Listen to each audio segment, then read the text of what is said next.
You know, there are so many beautiful parts of the Tennessee Valley, and we have the great privilege on 3+U of having a chance to get out and see a lot of them. But where we are this morning might be a very special view for a lot of you. Perhaps you've never even seen it before. No doubt you're going to want to come and pay a visit. We are at Skll Island talking with Rick and Connie Odell, who are really the creators now of this beauty before us. So good to see you both. Good to be here. As I'm understanding the story, it's kind of a long one, is that this land, 18 acres, was owned, still is, by TVA. Right. And for a lot of folks watching, they're thinking, oh yeah, I've heard the stories of camping at Skll Island. But it kind of fell away, right, Rick? Yes. So y'all came in to save it. Yeah, the campground was closed for 5 years, and we came in after COVID and started to rebuild. Our company, Vista Recreation, has a 30-year easement with TVA to manage the campground for TVA. So we came in after COVID and started the rebuild process, and I think we opened in May of this year. So it's kind of new. It's old, but it's also new too. It's beautiful is what it is. It's just off of Highway 58 basically in Harrison. And it would be real easy to miss the turnoff. But once you're in, you're so glad that you made it, because all you see around you is the water and you hear the birds. Right. It's beautiful. How many campgrounds do you have? Do you know, Connie? There is over 500. Vista Okay. manages over 500 But campgrounds. here at this location, you have about, what, 70 something? Oh, this campground, I think there's 70 sites. Okay. I'm glad that you mentioned, though, that Vista has the 500, because the reason you and TVA worked beautifully is that y'all have kind of perfected what it means to have a campground that's welcoming and comfortable, but doesn't completely eradicate the nature. Exactly. Which is why people want to be here. Our company is a concessionaire with government entities and some private entities. We manage for U.S. Forest Service, we manage for some state parks, and then we do a lot of stuff for TVA in Tennessee and Alabama. But the majority of our business is out west in the U.S. Forest Service campgrounds. You're big believers, though, something that runs through all of your properties and will be the case here, is you want this to be a place that families can come Yes. and enjoy. So you monitor that. There's no raucousness going on when you're here. No, we run a pretty tight ship. We wanted to be a safe place where you can bring your kids and grandkids and feel safe in the environment and enjoy the nature, you know. You picked this spot for a reason, because, you know, in Tennessee, our summers run long. It's going to still be swimming weather for a ways to come. Exactly. So we're at your beach. Yep. You've got this section cordoned off where it's a safe area to swim. It is. We don't have a lifeguard on duty, but everybody swims at their own risk. But in the summertime, especially when school's out of session, it really stays busy here, you know. Well, let me ask you something, because when COVID hit, y'all mentioned that's kind of when you took this over. Everything changed for people, and one of the easiest things to do when there was nothing to do was to get outside in nature. So it's become very popular, camping has. Yes. I would imagine that you've got to be a little bit careful on how long people can stay when they camp here, because you want everyone to have a chance to come. Is that right, Connie? Yes, there is a 21-day stay limit. Okay.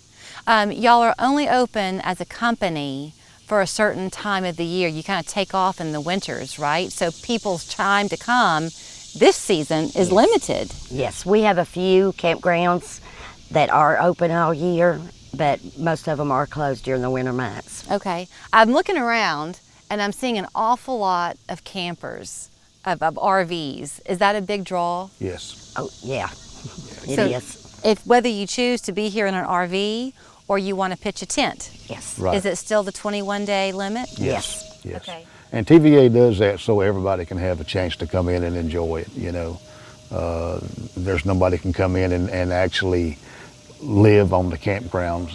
It has to be open to everybody to come in and enjoy it. So that's, But you can do just a weekend jaunt. yes, absolutely, yes. And what's the best way for people to sign up to do it? On your website? If you're wanting to camp here, it's www.cmprrm.com. Okay. And we're actively, continuously trying to find camp hosts to work on these campgrounds. And so you can also go to that website, and there's a little box that says become a camp host or a work camper, You click on that and fill out an application, and you know, we'd be glad to get with you on an interview and try to get you hired in as a camp host if you want to live here and work here. It's a paid position. So, you know, the first thing I said, I don't know if you heard me because you were on the phone when I first got here this morning. Always. But I pulled in and there was a group of them around to welcome us in. And my first words were, what a beautiful office to go to every day. So this could be somebody's office. Absolutely, yes. I do want to ask you too about the kind of the lore of it here. I know we're going to come back and talk to you when we're closer to the end of September. Might be a more appropriate time, but it is called Skll Island.